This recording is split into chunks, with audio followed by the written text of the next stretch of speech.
Friends, ఇప్పుడే అందిన వార్త. సీఎం రేవంత్కు విషాదం, అతను కన్నుమూత. ఈరోజు వీడియోలో దీనికి సంబంధించిన పూర్తి సమగ్రమైన సమాచారం గురించి తెలుసుకుందాం.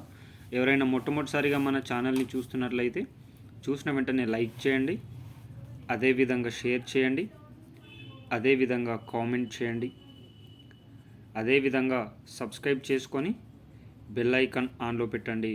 తద్వారా ప్రభుత్వం నుంచి వచ్చే ముఖ్యమైన సమాచారం నోటిఫికేషన్ రూపంలో రావడం జరుగుతుంది. ఇక ఆలస్యం చేయకుండా ఈరోజు వీడియోలో ఉన్న వివరాల్లోకి అయితే వెళ్ళిపోదాం.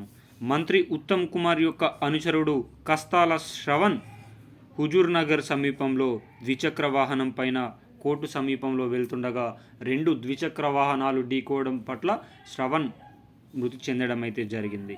ఖమ్మం జిల్లాకు అంబులెన్స్లో తరలిస్తుండగా పరిస్థితి విషమంగా మారి కన్నుమూయడం అయితే జరిగింది. ఇతని తలకు బలమైన గాయం తగలడం వల్లనే కనుమూసినట్లు ప్రాథమికంగా నిర్ధారించడం అయితే జరుగుతుంది. అదేవిధంగా ఎంఆర్పిఎస్ శ్రవణ్, ఇతను ఎంఆర్పిఎస్ ఖమ్మం జిల్లా అధ్యక్షునిగా పనిచేస్తూ మున్సిపల్ కౌన్సిలర్ ఎన్నికల్లో 2020లో పోటీ చేసి కాంగ్రెస్ తరపున గెలవడం అయితే జరిగింది.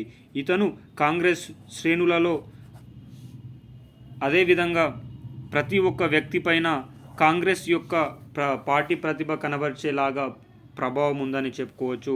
ఇతని మరణం పట్ల సీఎం రేవంత్ రెడ్డి కూడా తీవ్ర సంతాపం వ్యక్తం చేసినట్లు తెలుస్తుంది. ఇతని మరణానికి సంబంధించిన కారణాలను పోలీసులు ప్రాథమికంగా ధృవీకరించారు. అయితే శ్రవణ్ మరణ వార్త తెలుసుకున్న కుటుంబ సభ్యులు రోధిస్తున్న తీరు కుటుంబంతో పాటు చుట్టుపక్కల గ్రామాల్లో ఉన్న వ్యక్తులందరికీ కూడా కలిచివేసిందని చెప్పుకోవచ్చు.